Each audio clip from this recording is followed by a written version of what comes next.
All right, let's dive into another deep dive. And today we're looking at a pretty interesting LinkedIn article. It's called AI in Your Career Choice, a guide for 2024 matriculants. And it was just published yesterday, November 18th, 2024, by Willy Seyama. He's the founder and CEO of Initiate, Okay. which is a marketing productivity agency. So whether you're a 2024 matriculant yourself, or maybe you're just curious about how AI is going to change the job market, stick around because I think this deep dive will have something for you. Yeah, and what's interesting is that Seyama, he starts by highlighting a bit of a paradox. He points out that in South Africa, university bachelor's pass rates have been climbing steadily, from 35% in 2021 to 42% in 2023. But at the same time, graduate unemployment has also been rising, during that same period. Really? Yeah, it's gone from 7.5% to 10.6%. So that kind of begs the question, is a university degree still the golden ticket? Like more people are graduating, but more of them are also having a harder time finding jobs. What's going on? Well, Seyama argues that one of the key factors here is the rapid advancement of AI, artificial intelligence. It's disrupting traditional career paths, and this is happening on a global scale, not just in South Africa. That's interesting. And what's interesting? It's not a simple case of AI stealing jobs. It's a lot more nuanced than that. Okay, so then tell me more about what Seyama says. He gave a pretty shocking statistic. Yeah. Youth unemployment in South Africa for those aged 15 to 24 is at a massive 60.8%. Right. That figure is more than double the graduate unemployment rate. So it does seem like a degree still gives you a significant advantage in the job market, at least for now. I guess for now are the key words. His article seems to really underscore the point that it's not just about getting any degree. It's about choosing one that's going to equip you with skills that AI can't just easily replicate. Exactly. He actually lists a few skills that are vulnerable: content creation, basic software development, data entry, and customer service. These are areas where AI is already making significant inroads. These are tasks that can often be broken down into, repetitive processes, making them ripe for automation. So are you saying that those easy to automate tasks are the ones that are being most impacted by AI? What does that mean for the people in those jobs? Well, it's not all doom and gloom. Think of it more as a shift, rather than just outright replacement. AI can actually take over the more routine aspects of a job, which frees up humans to focus on the parts that require creativity and complex problem solving, emotional intelligence, those uniquely human skills that AI just hasn't mastered yet. So it sounds like Seyama suggesting that the key to navigating this AI-driven future is to focus on those uniquely human skills. But how does he suggest people do that? Well, he introduces this really interesting concept of emerging hybrid roles. These are jobs that blend traditional skills with, tech know-how. Think of it like a digital marketing manager, someone who needs to understand marketing principles, but they also need to know how to use AI tools for data analysis. Or a research analyst who uses AI to process tons of data, but still needs critical thinking skills to interpret the results. That makes a lot of sense. It's not about choosing between humans or AI. It's about finding ways for the two to work together with each, playing to their strengths. Precisely. And the interesting thing is that this hybrid approach isn't limited to just a few specialized fields.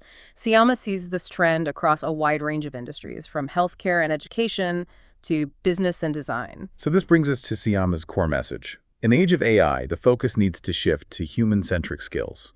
And he breaks it down into 4 key areas: emotional intelligence, problem-solving, creative thinking, and cultural understanding. He even provides a table in his article with specific career examples for each category. And what's great about Seyama's approach is that he doesn't just list these skills in a vacuum. He grounds them in real-world career paths, showing how they translate into tangible opportunities. So what are some of those examples? I see he lists social work, school counseling, and human resources management as jobs that need high emotional intelligence. Yeah, those roles all involve navigating, complex interpersonal dynamics, understanding human motivations, and responding with empathy. These are nuances of human interaction that are difficult to program into an algorithm. And then there's problem solving. He mentions fields like civil engineering, renewable energy technology, and even master plumbing. It's amazing the diverse range of careers he highlights. It really shows that problem solving is a skill that transcends specific industries. Absolutely. And in the context of AI, it becomes even more important. As AI takes over those more routine tasks, the ability to think critically, analyze complex situations, and come up with creative solutions will become even more sought after. It's about being able to see the bigger picture, not just the lines of code. Okay, so we've got emotional intelligence and problem solving.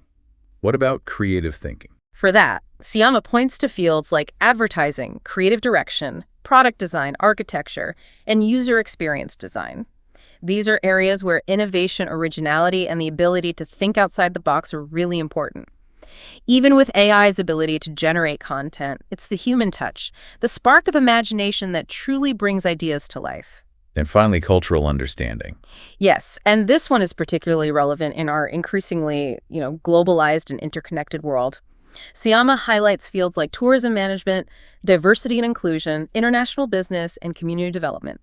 These are all areas where understanding and appreciating different cultures is really crucial for effective communication and collaboration. So it seems like Siyama's advice is to focus on developing these human-centric skills. Emotional intelligence, problem solving, creative thinking, and cultural understanding. But it's not just about picking one or the other, right? He's advocating for building a diverse skill set. Right.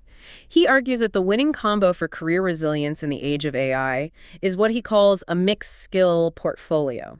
Interpersonal skills, technical literacy, and AI tool proficiency. It's like having a really well-rounded toolkit that lets you adapt to different situations and challenges. It's like he's saying, don't be afraid of AI. Embrace it. Learn how to use it to your advantage. But don't forget to nurture those uniquely human skills that make you irreplaceable. Exactly. And to illustrate this, he gives some great examples of mixed skill careers: healthcare informatics, ed tech consulting, digital transformation, tech-enhanced teaching, and AI-assisted design. These are all fields where you need that sweet spot of human connection, technical know-how, and the ability to leverage AI tools effectively. It's so interesting to think about how these fields are evolving and how AI is pushing us to rethink traditional roles and create totally new ones. It certainly is. And Seyama's article gives us a really useful framework for understanding how to navigate this changing landscape. So how do we put all of this into practice? Well, Seyama offers some concrete steps, framing them as questions for us to consider.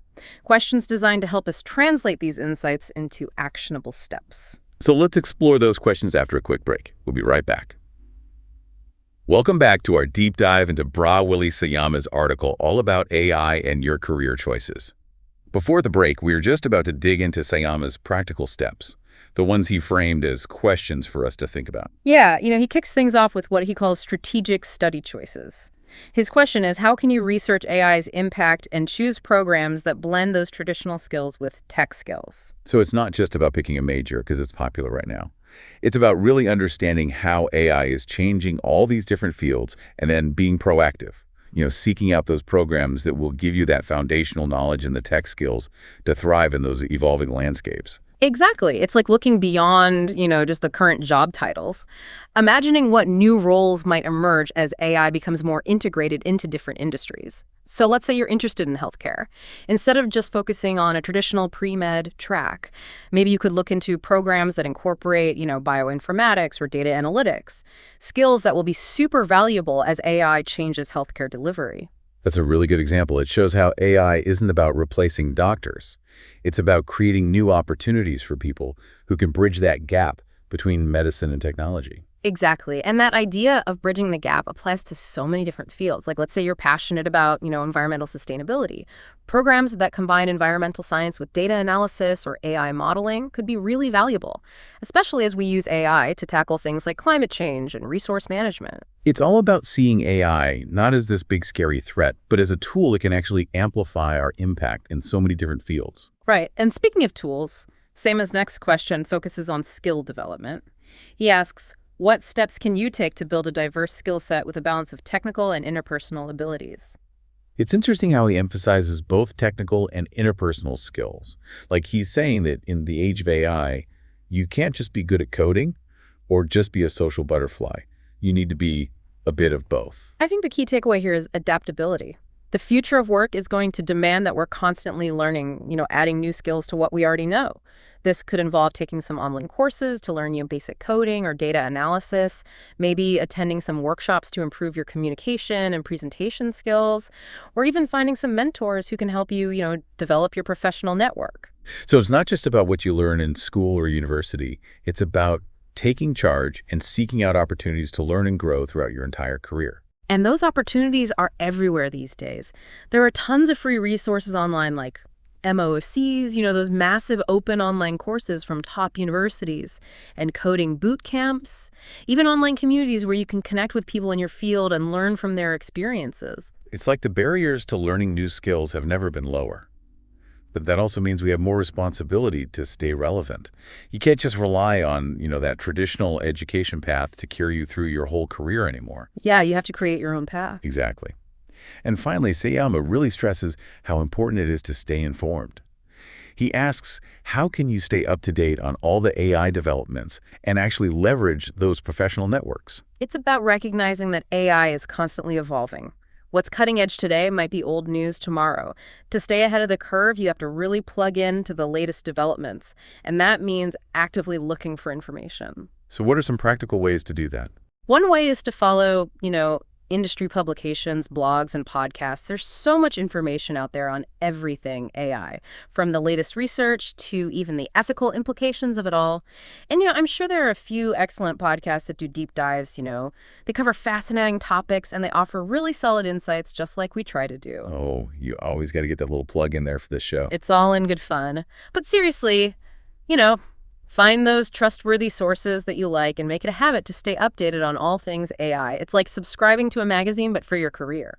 What else can people do? Joining professional networks and attending industry events is a great way to tap into the collective knowledge of a community.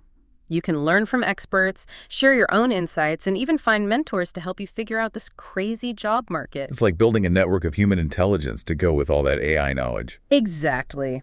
And don't underestimate the power of your own personal network. Talk to people in different fields, ask them questions, and be open to learning new things. It's about being curious, engaged, and, becoming a lifelong learner. Right. But seriously, staying informed means understanding that AI is always changing.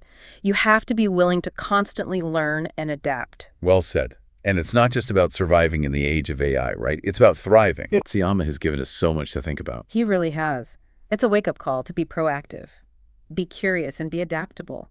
Don't just wait for the future to happen. Go out there and create it. That's a great way to put it. Thank you so much for joining us for this deep dive into AI and your career choices.